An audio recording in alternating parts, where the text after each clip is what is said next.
যে সংস্কৃত শ্লোকটি আমি বললাম এক্ষুনি, এই শ্লোকটি মহাপ্রভু নিজে পাঠ করেছেন। মজার ব্যাপার, মহাপ্রভুর নিজের সম্পর্কে লেখা শ্লোক, এবং পাঠ করে তিনি যে খুব একেবারে নিজের প্রশংসা শুনে খুশিতে একদম গদগদ তা কিন্তু হননি। এই শ্লোক রচনা হয়েছিল একটি গ্রন্থের সমর্পণের বাণী হিসেবে। যেমন কেউ কোনো বই লিখলে উৎসর্গ করে না। মনে করুন আপনি একটা ভালো বই লিখলেন, এবার আপনি আপনার মায়ের নামে উৎসর্গ করলেন যে পূজনীয়া মাতার করকমলে। উৎসর্গ বইয়ের প্রথম পাতায় দেখবেন লেখা থাকে। যে যাকে শ্রদ্ধা করে বা যে যাকে ভালোবাসে তার উদ্দেশ্যে বইটা উৎসর্গ করা হয়। উপযুক্ত পাত্র হিসেবে অনেক সময় উৎসর্গ করা হয়। যেমন তাসের দেশ নামক একটি নৃত্যনাট্যের রবীন্দ্রনাথ উৎসর্গ করেছিলেন নেতাজি সুভাষচন্দ্র বসুকে, যে পোড়া দেশে যাতে একটা নতুন কিছু চিন্তা ভাবনা আবির্ভাব ঘটাতে পারে, সেই জন্য তাসের দেশটি নেতাজি সুভাষের উদ্দেশ্যে উৎসর্গ করেছিলেন রবীন্দ্রনাথ ঠাকুর। ঠিক তেমনি শ্রীরূপ গোস্বামী একটি নাটক রচনা করে সেই নাটকের মঙ্গলাচরণ শ্লোকে চৈতন্য মহাপ্রভুকে স্মরণ করছেন। নাটকটি লিখছেন রাধাকৃষ্ণের লীলা বিষয়ক, কিন্তু স্মরণ করছেন চৈতন্যদেবকে মঙ্গলাচরণ হিসেবে। অর্থাৎ আমরা ধরে নিতে পারি তিনি নাটকটি চৈতন্যদেবকেই উৎসর্গ করছেন। সেই জন্য নাটকের মঙ্গলাচরণ শ্লোক হিসেবে এই শ্লোকটি শ্রীরূপ গোস্বামী লিখেছেন। আর নাটকটি যখন চৈতন্যদেবকে পড়তে দেওয়া হলো, তখন চৈতন্যদেব পুরো নাটকটি পড়ার পর এই নিজের সম্পর্কে শ্লোকটা দেখে বিরক্ত হয়ে রূপ গোস্বামীকে বলেছিলেন যে তুমি এক কলসি দুধে একটু গোচনা ফেলে দিয়েছ। তুমি রাধা কৃষ্ণের লীলা লিখবে, সেখানে আমার প্রশংসা সূচক বাক্য লেখার কি দরকার ছিল? এই জন্য মহাপ্রভু এই শ্লোকটি পাঠ করে রূপ গোস্বামীকে বরং বকাই দিয়েছিলেন যে তুমি লিখেছো ভালো, খুব সুন্দর রাধাকৃষ্ণের নাটক লিখেছ, কিন্তু সেখানে আমার প্রশংসামূলক এই শ্লোক তুমি কেন লিখতে হবে? আবার ঘোরাঘুরি বেশি করো না ভাই, একরকম রেখে দাও, কর্কশ যেন না হয়ে যায় আওয়াজ। হ্যালো হ্যালো, হ্যাঁ ঠিক আছে, ঠিক থাক। রাধাকৃষ্ণ সম্পর্কে তুমি লিখছো নাটক, সেখানে আমার সম্পর্কে কেন শ্লোক এবং আমার প্রশংসা সূচক? যার জন্য এক কলসি দুধে তুমি একটু গোচনা ফেলে দিয়েছো, তার মানে রাধাকৃষ্ণ বিষয়ক লীলা গ্রন্থে তুমি আমার প্রশংসা করে যেন অপবিত্র করে ফেললে নাটকটাকে। এইটা বলতে চেয়েছেন মহাপ্রভু। এবার কি আর করবেন?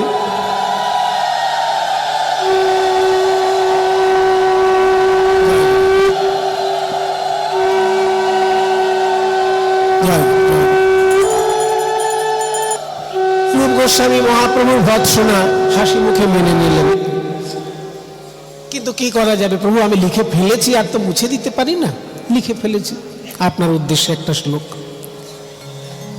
তখন স্বরূপ দামোদর মহাপ্রভুর অন্তরঙ্গ বন্ধু, তিনি রূপ গোস্বামীকে ডেকে বলছেন, শোনো শোনো, ও নিমাই তোমাকে যাই বলুক, আমার কাছে শোনো তুমি আসল কি কাজটা করেছো। নিমাই বলেছে রাধাকৃষ্ণ লীলায় চৈতন্যের বর্ণনা করে তুমি যেন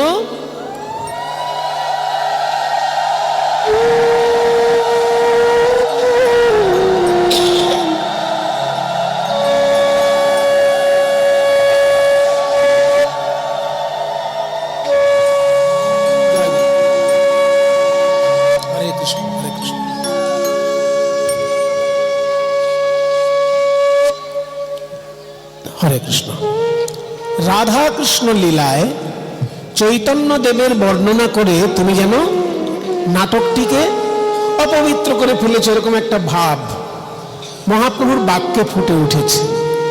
এক কলসি দুধে একটু গোচনা ফেলে দিয়েছে, এটাই তো বলেছে। ওটা মহাপ্রভুর কথা, মহাপ্রভুর জন্যই রেখে দাও।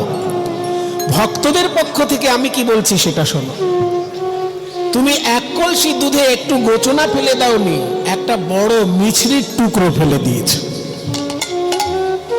দুধে যদি মিছরির টুকরো ফেলা যায়, তাল মিছরির টুকরো, তাহলে দুধের দুটো কাজ হয়। এক, দুধের ভিতর যদি কোনো দোষ থাকে সেই দোষটা কেটে যায়। দুধের তো দোষ থাকে, দুধ খেলে গ্যাস হয়। দেখবেন দুধ খেলে যাদের পেটে গন্ডগোল আছে, যাদের পেটে গন্ডগোল কম তাদের গ্যাস হয় না, কিন্তু যাদের পেটে একটু গন্ডগোল আছে তাদের দুধ খেলে গ্যাস হয়। তাহলে দুধের যে ত্রুটিগুলো আছে, দোষগুলো আছে, সেই দোষটা ধরে যায়। মিছরি দেওয়া দুধ খেলে কিন্তু গ্যাস কম হবে। কাজেই দুধে যদি এক টুকরো তাল মিছরি ফেলে দেওয়া যায় তাহলে দুটো কাজ হয়।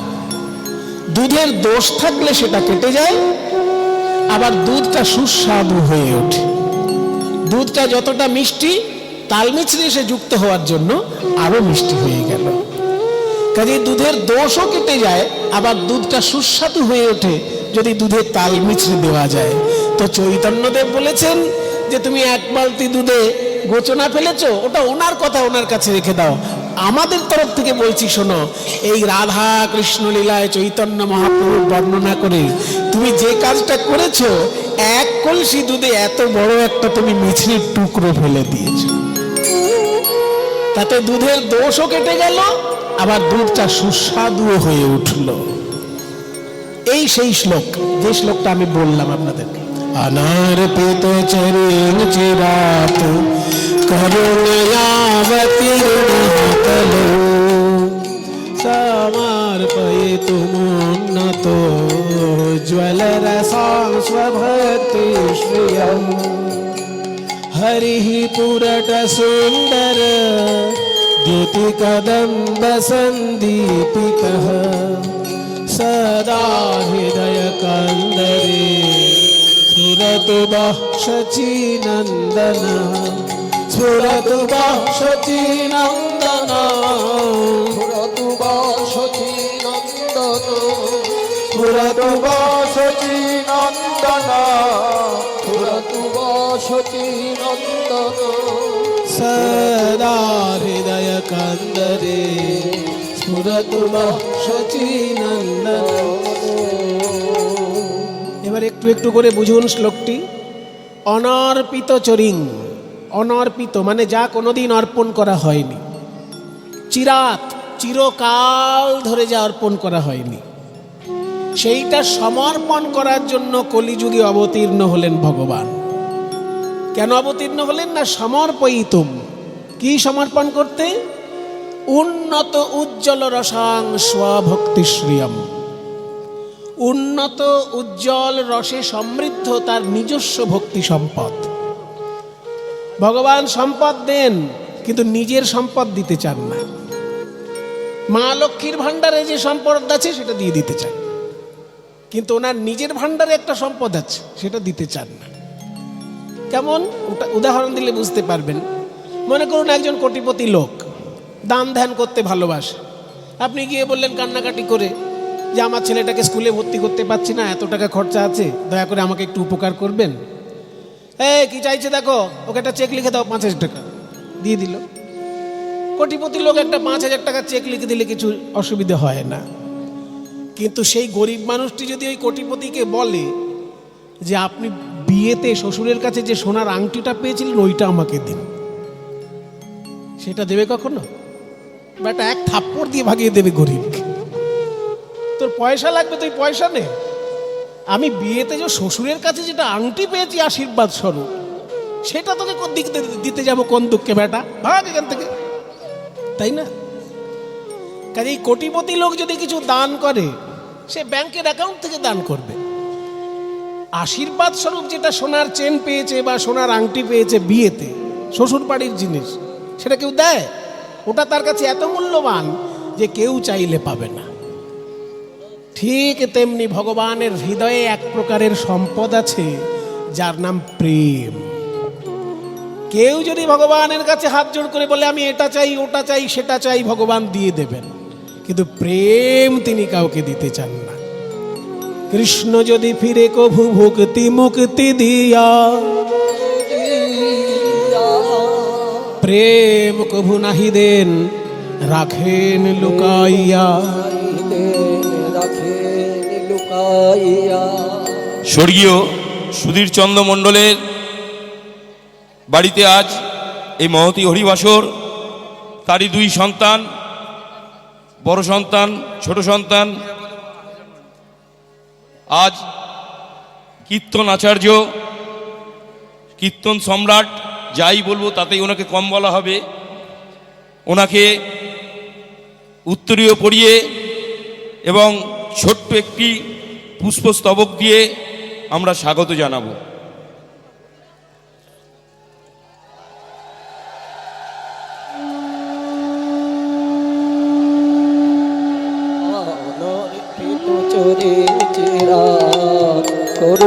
করুণাতীর্ণ কর সমন্বয় কুমুন্নত জলরসাং সভক্তি শ্রিয়ম হরি পুরাট সুন্দর দুটি কদম্ব সন্দীপিত সদা হৃদয় কন্দনে স্ফুরত সচির নন্দন স্ফুরত সচির নন্দন স্ফুরত সচির নন্দন স্ফুরত সচির নন্দন স্ফুরত সচির নন্দন স্ফুরত সচির নন্দন।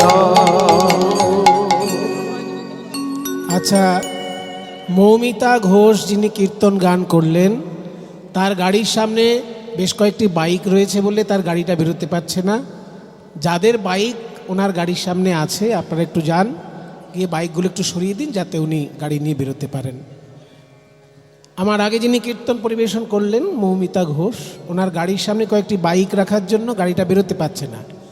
যাদের বাইক ওই গাড়ির সামনে আছে তারা একটু যান, গিয়ে সরিয়ে দিন যাতে ওনার গাড়িটা বেরিয়ে যেতে পারে। জয়গুরু।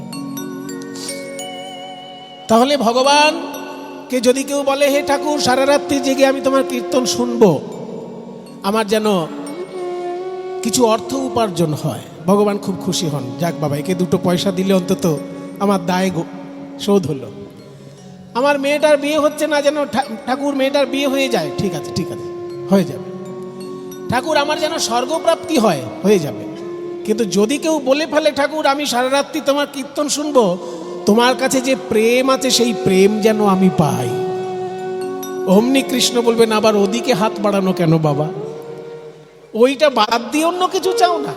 হ্যাঁ, গাড়ি চাও, বাড়ি চাও, জায়গা জমি চাও, ছেলের চাকরি চাও, মেয়ের ভালো স্বামী চাও, বা অসুস্থ আছো, সুস্থ হবার জন্য বাসনা করছো, করো, কিন্তু প্রেম কেন চাইছো? সেই জন্য বলছে, কৃষ্ণ যদি ফিরে কভু ভুক্তি মুক্তি দিয়া। ভুক্তি মানে ভোগ, আর মুক্তি মানে মোক্ষ, দুটোই লাগে। কিন্তু শুধু ভোগ যদি করে যায় কেউ, তাহলে মনুষ্য জন্ম তার পরিপূর্ণভাবে সার্থক হয় না। ভোগ এবং মোক্ষ, মোক্ষ ভোগের ব্যালেন্স রাখে। যদি শুধু ভোগের মধ্যে দিয়ে কারোর জীবন কেটে যায়, তাহলে কিন্তু তার জীবনটা সম্পূর্ণ জীবন নয়। ভোগের সঙ্গে যদি তার মোক্ষের সাধনা না থাকে, তাহলে অসম্পূর্ণ জীবন। ওই জন্য ভোগ এবং মোক্ষ এই দুটো। মাইক কিন্তু বারবার ঘোরাঘুরি করছে ভাই, কানে অসুবিধে হচ্ছে। একরকম সাউন্ড রাখো না, নানা রকম আওয়াজ কেন বার করছো? ভোগ এবং মোক্ষ, কেউ যদি ভোগ চায়, ভোগ দু রকমের হয়, ইহলৌকিক ভোগ আর পারলৌকিক ভোগ। ইহলৌকিক ভোগ মানে এসি গাড়ি, এসি বাড়ি, সুন্দর শাড়ি, সুন্দর গয়না, দামি দামি সুস্বাদু খাবার, এগুলো হচ্ছে ইহলৌকিক ভোগ। আর পারলৌকিক ভোগ, পারলৌকিক ভোগ হচ্ছে স্বর্গে গিয়ে দেখব অপ্সরা নৃত্য করছেন, কত সুন্দর, ওটা পারলৌকিক ভোগ। ইহলৌকিক ভোগ হচ্ছে এই জগতে যে ভোগ আমরা করতে পারি, আর পারলৌকিক ভোগ হচ্ছে স্বর্গের যে সুখ। এই দুটোকেই বলে ভোগ। কৃষ্ণের কাছে যদি কেউ ভোগ চায়, ভুক্তি দেবে, মানে ভোগ দেবে। যদি কেউ এই ভোগ থেকে মুক্তি চায়, পরমাত্মার সঙ্গে জীবাত্মার মিলন হচ্ছে মুক্তি, এই মুক্তিও যদি কেউ চায়, মায়ার বন্ধন থেকে যদি কেউ মুক্তি চায়, ভগবান মুক্তিও তাকে দেবেন, কিন্তু প্রেম কভু নাহি দেন রাখেন লুকাইয়া। সেই প্রেম দেবার জন্য চৈতন্য মহাপ্রভু নেমে এলেন। প্রেমটা কেমন প্রেম? না উন্নত উজ্জ্বল রসাং স্বভক্তি শ্রিয়ম। উন্নত উজ্জ্বল রসে সিক্ত ভক্তি। উন্নত উজ্জ্বল রস কেমন? উন্নত মানে উঁচু ধরনের, উজ্জ্বল মানে চকচকে। তাহলে উঁচু ধরনের চকচকে রস ব্যাপারটা কি? বলে শোনো, উজ্জ্বল রস কাকে বলে আগে শোনো, তারপর উন্নত উজ্জ্বল রস কাকে বললে জানবে।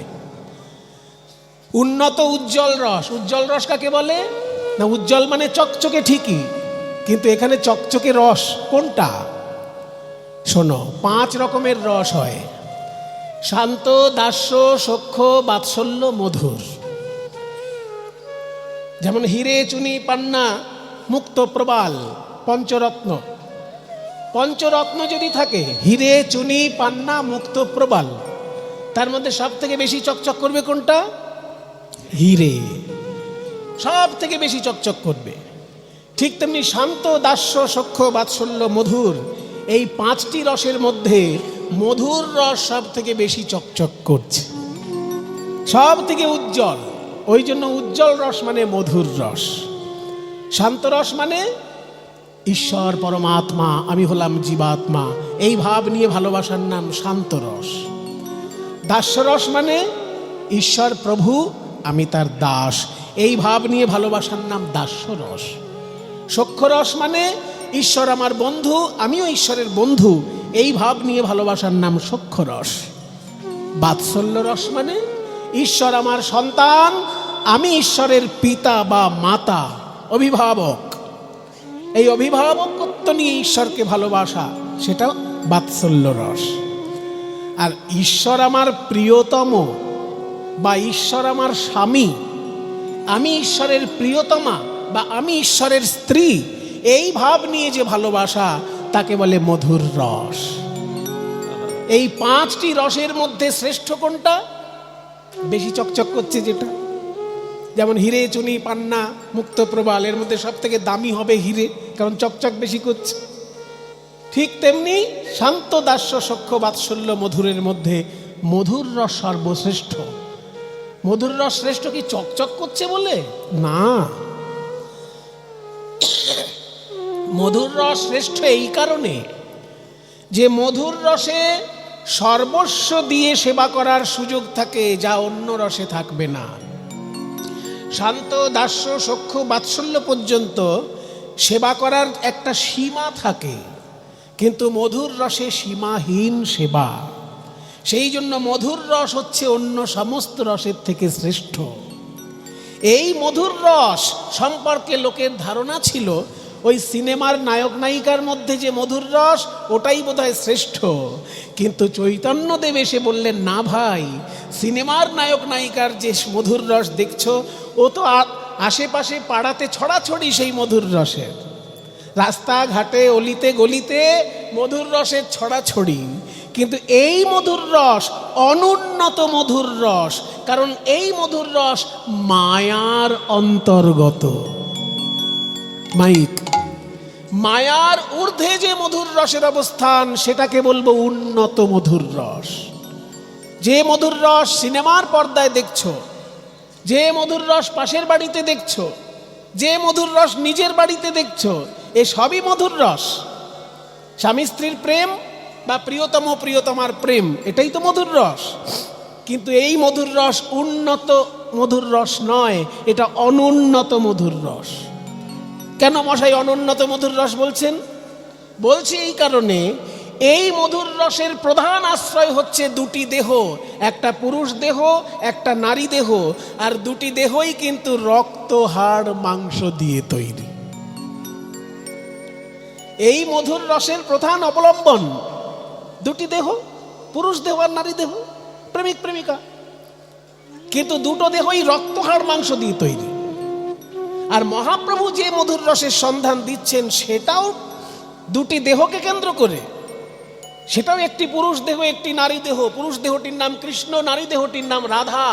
কিন্তু সেই দুটি দেহ রক্ত হাড় মাংস নয়, সৎ চিত আনন্দ দিয়ে গড়া। এইখানেই পার্থক্য।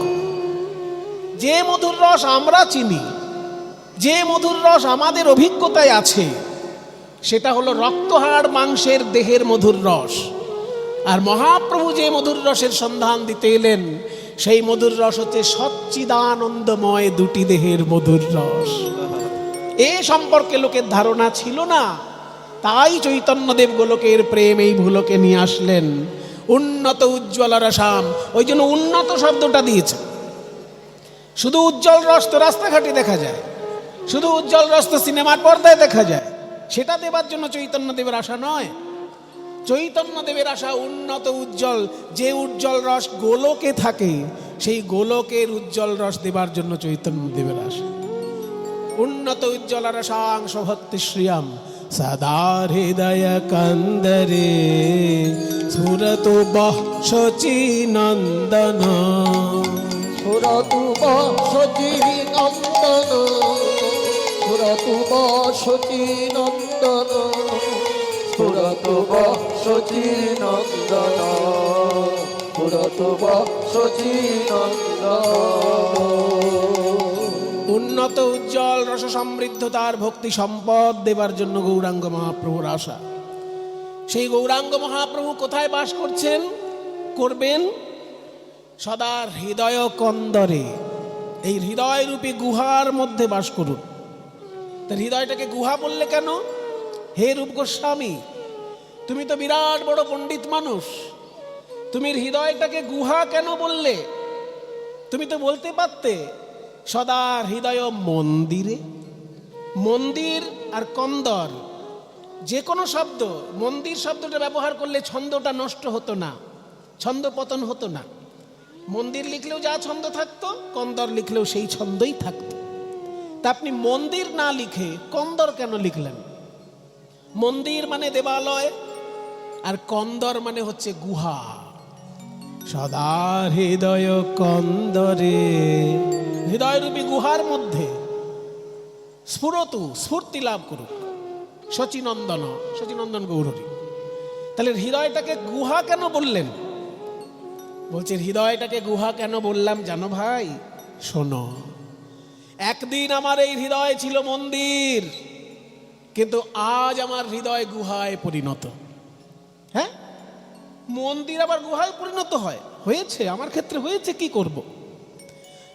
মন্দিরে থাকে দেবতা, আর গুহায় থাকে হিংস্র পশু, বাঘ, সিংহ, শিয়াল, খ্যাঁক শিয়াল, এরা সব গুহার মধ্যে থাকে।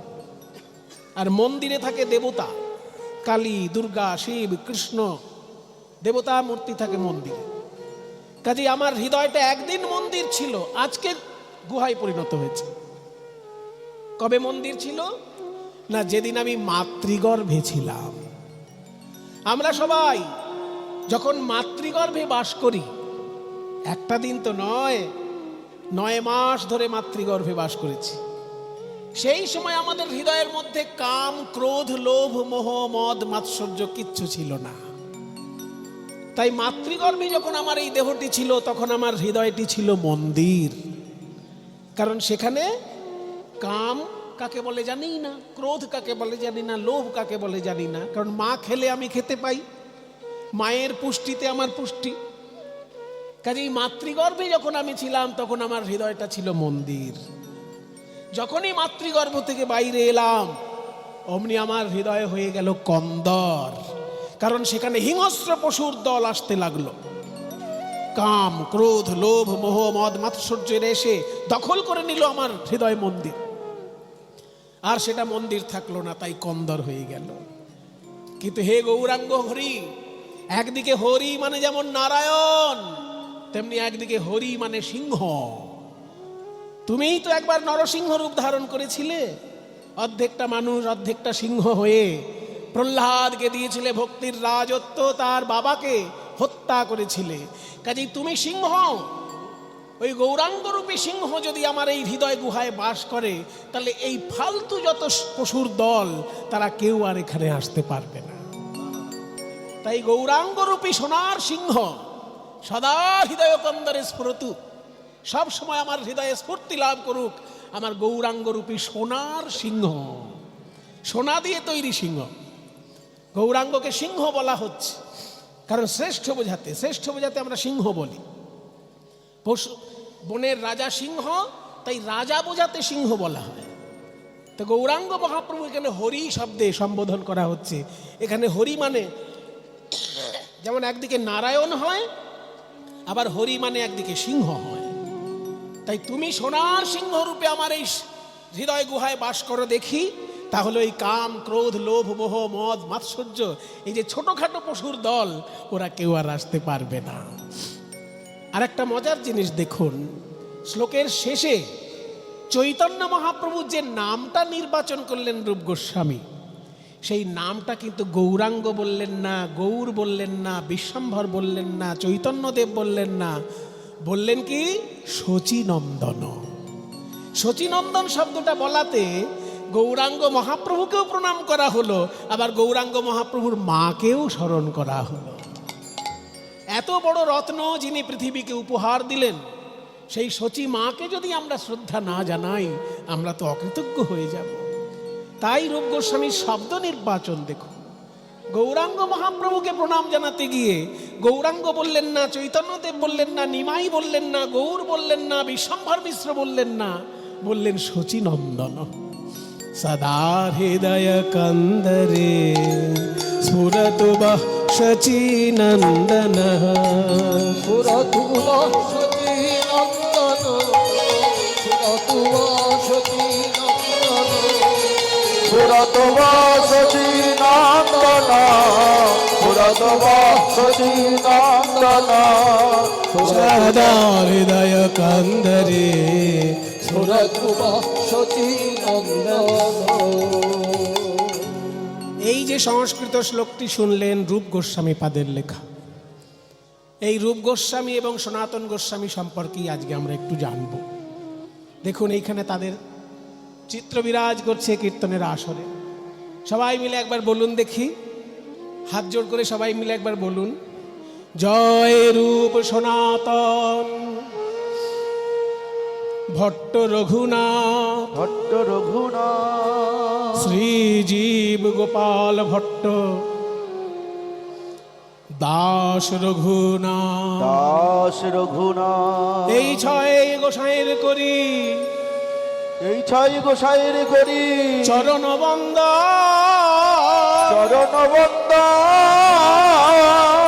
যাহা হইতে যাহা হইতে বিঘ্ন না, বিঘ্ন না,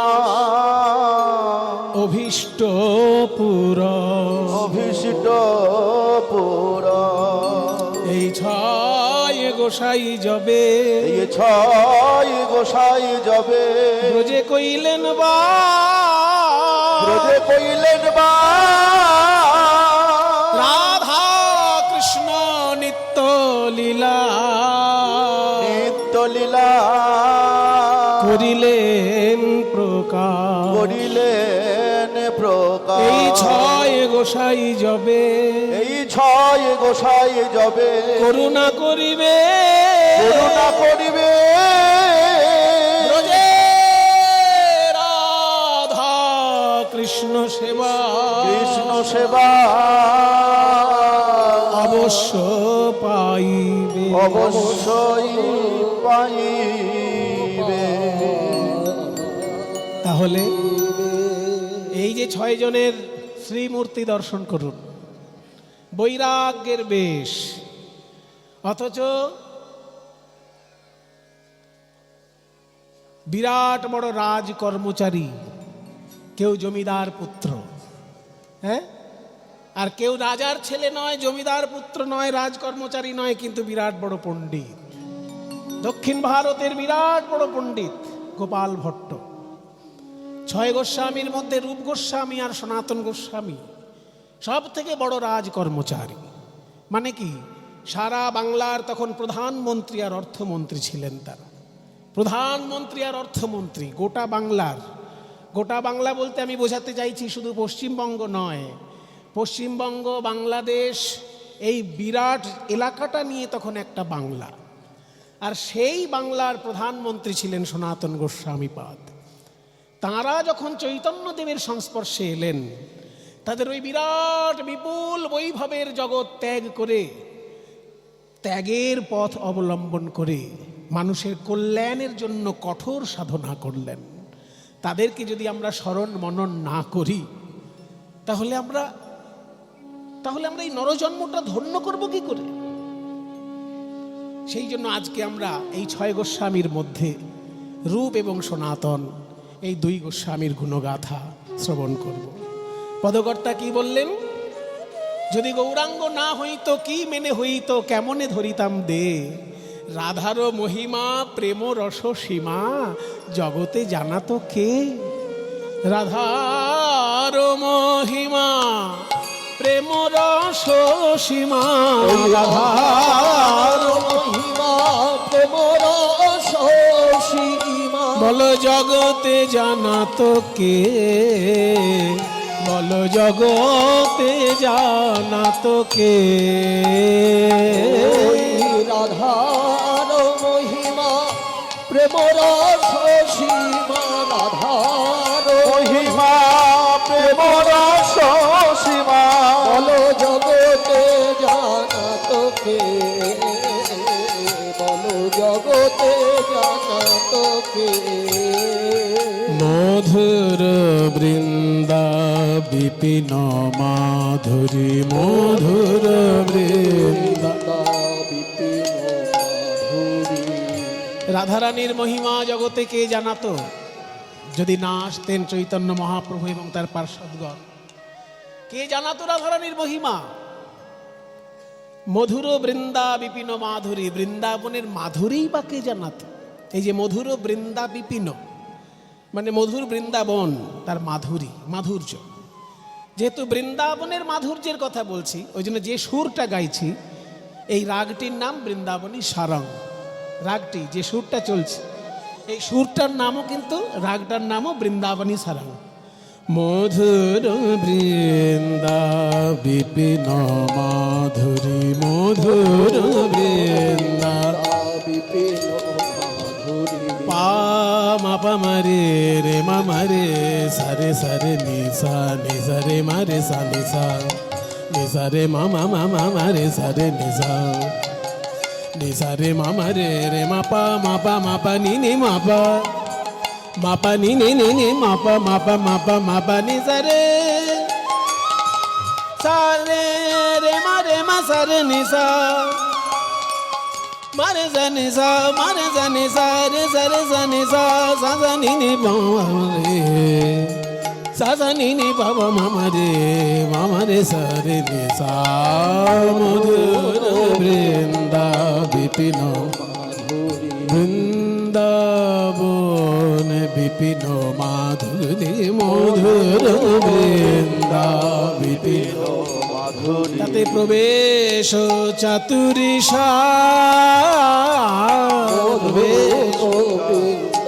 বিপিন মাধুরী, প্রবেশ চাতুরী। বৃন্দাবনের মাধুর্য কেউ জানতো না, আর বৃন্দাবনে প্রবেশের যে চাতুরী, ও মায়েরা, বৃন্দাবন দর্শন আর বৃন্দাবন প্রবেশ এক জিনিস নয়। পকেটে পয়সা থাকলে আপনি গাড়ি করে বৃন্দাবন ঘুরে চলে আসতে পারেন, কিন্তু বৃন্দাবনে প্রবেশ করতে পারবেন না। এখানে প্রবেশ মানে কি বোঝাচ্ছি? মনে করুন কারো যদি পকেটে পয়সা থাকে, সে কলেজ স্ট্রিটে যাবে, ক্যালকাটা ইউনিভার্সিটি দেখে চলে আসবে। কিন্তু ক্যালকাটা ইউনিভার্সিটি দেখে আসা আর ক্যালকাটা ইউনিভার্সিটি থেকে MA পাশ করে আসা দুটো এক জিনিস কি? যে ক্যালকাটা ইউনিভার্সিটিতে পড়বে, ইংরেজি অনার্স, ইংরেজি MA, সংস্কৃত MA, এগুলো যদি কেউ পাশ করে আসতে চায় কলকাতা বিশ্ববিদ্যালয় থেকে, আর যে একবার কলেজ স্ট্রিটে ঘুরতে গিয়ে দেখে এলো, এই দুটো জিনিস কি এক? কাজেই ইউনিভার্সিটি দেখে আসা আর ইউনিভার্সিটিতে পাশ করে আসা যেমন এক জিনিস নয়, ঠিক তেমনি বৃন্দাবন দর্শন করে আসা আর বৃন্দাবনে প্রবেশ এক জিনিস নয়। বৃন্দাবনে প্রবেশ বলতে কি বোঝায়? না গোপী ভাবে ডুবে গিয়ে রাধা গোবিন্দের সেবা, নিজেকে গোপী চিন্তা করে, নিজেকে বৃন্দাবনের একটি কিশোরী গোপী ভেবে রাধা গোবিন্দের যে সেবা, সেটা হলো বৃন্দাবনে প্রবেশ। তার কৌশলটা কি কেউ জানতো না, মহাপ্রভুর জন্য লোকে জানতে পারলো। মহাপ্রভুর এই রূপ সনাতন এনাদেরকে জানিয়েছেন আর এনারা গ্রন্থের মধ্যে লিখে রেখেছেন। মধুর বৃন্দা বিপিন মাধুরী, মধুর বৃন্দা বিপিন মাধুরী, মধুর বৃন্দা বিপিন মাধুরী, প্রবেশ চাতুরী আর বড় যুবতী ভাবের ভকতি, বড় যুবতী ভাবের ভকতি, জানার শকতি হইত কার, শকতি হইত কার। বড় যুবতী ভাবের ভকতি, জানার শকতি হইত কার, শকতি হইত কার। রাধারানী সম্পর্কে কেউ জানতো না, বৃন্দাবনের মাধুর্য সম্পর্কে কেউ জানতো না, সব মহাপ্রভু জানালেন। তাই বলি ভাই, গাও গাও পুনঃ গৌরাঙ্গের গুণ, তোমরা গাও গাও পুনঃ গৌরাঙ্গের গুণ, গাও গাও পুনঃ, তোমরা গাও, তোমরা গাও, তোমরা গাও, তোমরা গাও,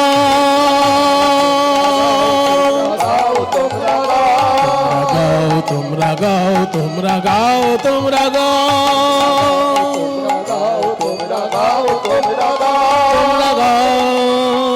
তোমরা গাও, তোমরা গাও, তোমরা গাও, তোমরা গাও, গাও পুনঃ গৌরাঙ্গের গুণ, গাও গাও পুনঃ, গাও গাও গাও পুনঃ গৌরাঙ্গের গুণ, গাও গাও পুনঃ গৌরাঙ্গের গুণ, গাও গাও পুনঃ, পুনঃ মানে বারবার, বারবার গাও গৌরাঙ্গের গুণ। তবে গৌরাঙ্গ মহাপ্রভুর গুণ গাইতে গেলে একটা শর্ত আছে, সরল করিয়া মন,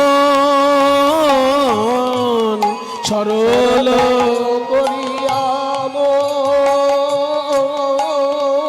আস্তে, মনের মধ্যে যদি জিলিপির প্যাঁচ থাকে তাহলে গৌরাঙ্গের গুণে গিয়ে কোনো লাভ নেই ভাই। ও শুধু বুলি আওড়ানো হবে। মনে জিলিপির প্যাঁচ আর মুখে গৌরাঙ্গের গুণগাথা, তাহলে ও বুলি আওড়ানো ছাড়া তোমার কিছু হচ্ছে না। কাজেই টিয়া পাখি যেমন রাধা বলে কৃষ্ণ বলে কিন্তু মানে বোঝে না। টিয়া পাখি বোঝে কৃষ্ণ মানে কি, কিন্তু আপনি শিখিয়ে দেবেন বলতো টিয়া রাধা, দেখবেন টিয়া পাখি বলছে রাধা, কিন্তু রাধা মানে যে কে সেটা কি টিয়া পাখি জানে? তাই তার বুলিয়া ওড়ানোই সার হচ্ছে।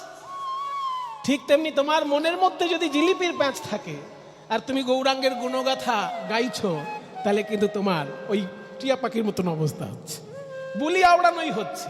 সরল করিয়া মন, গাও গাও পুনঃ গৌরাঙ্গের গুণ, সরল করিয়া মন। ভাবিয়া দেখো এ তিন ভুবনে, ভাবিয়া দেখো এমন দয়াল, তোমরা ভাবিয়া দেখো এমন দয়া, নাহি কোনো এক জন, নাহি কোনো এক জন। ভাবিয়া দেখো এমন দয়াল, নাহি কোনো এক জন, নাহি কোনো। এতক্ষণ পদকর্তা যা বললেন, মহাপ্রভু আমাদের কি কি জানালেন না? বৃন্দাবনের মহিমা জানালেন, রাধারানীর মহিমা জানালেন, আর আমরা কি করব তাও পদকর্তা বলে দিলেন। তোমরা গৌর গুণ গাইবে কিন্তু মনটা সরল রেখে গাইবে। এইবার পদকর্তা নিজের কথা বলছেন। পদকর্তা বলছেন, ওগো ভাই, আমার মহাপ্রভুর গুণের কথা তোমাদের জানালাম, আর তোমরা কেমন করে মহাপ্রভুর গুণ গাইবে তাও বলে দিলাম। এইবার আমার দুঃখের কথা শোনো। আমি গৌরাঙ্গ বলিয়া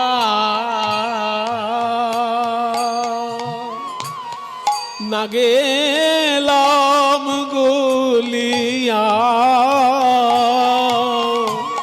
হবে কেমনে সাধন সিদ্ধি।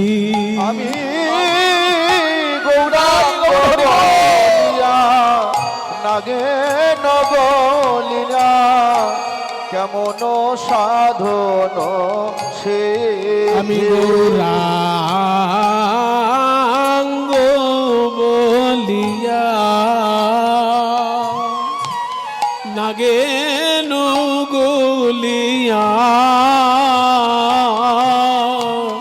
হবে কেমনে সাধন সিদ্ধি।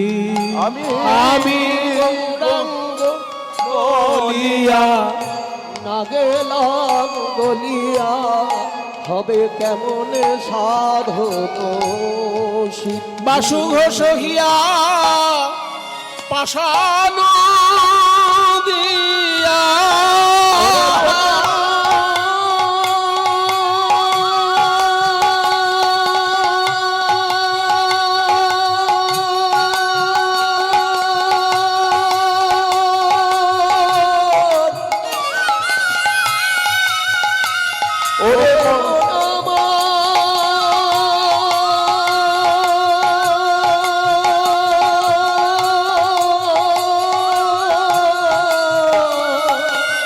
বাসু ঘোষ হিয়া পাষাণ দিয়া, বাসু ঘোষ হিয়া পাষাণ দিয়া গড়িয়াছে কোন বিধিরে।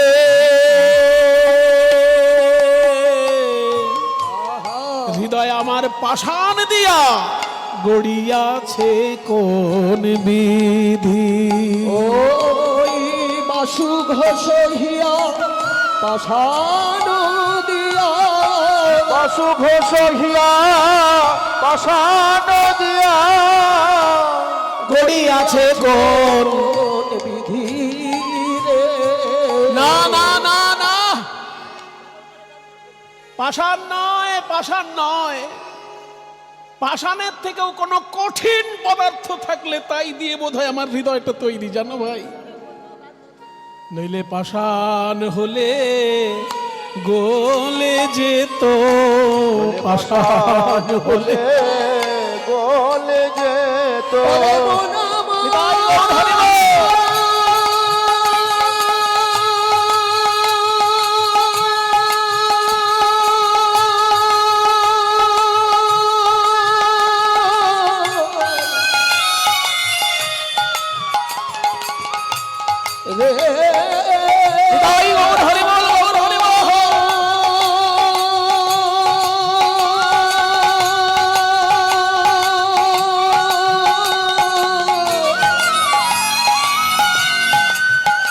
দেখলাম কতই পাষাণ গলে গেল,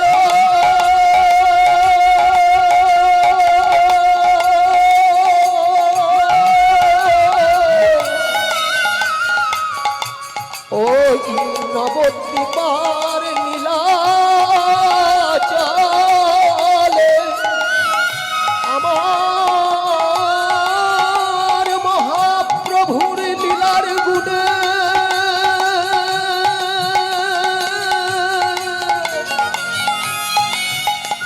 কত কঠিন পাষাণ দ্রবীভূত হলো।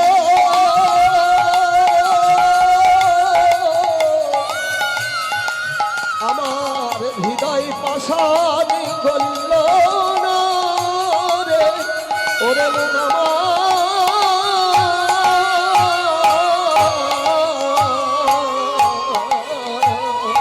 বাসু ঘোষ হিয়া পাষাণ দিয়া বাসু ঘোষ হিয়া পাষাণ দিয়া গড়িয়াছে কোন বিধিরে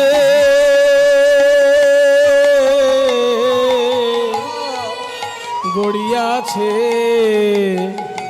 কোন বিধি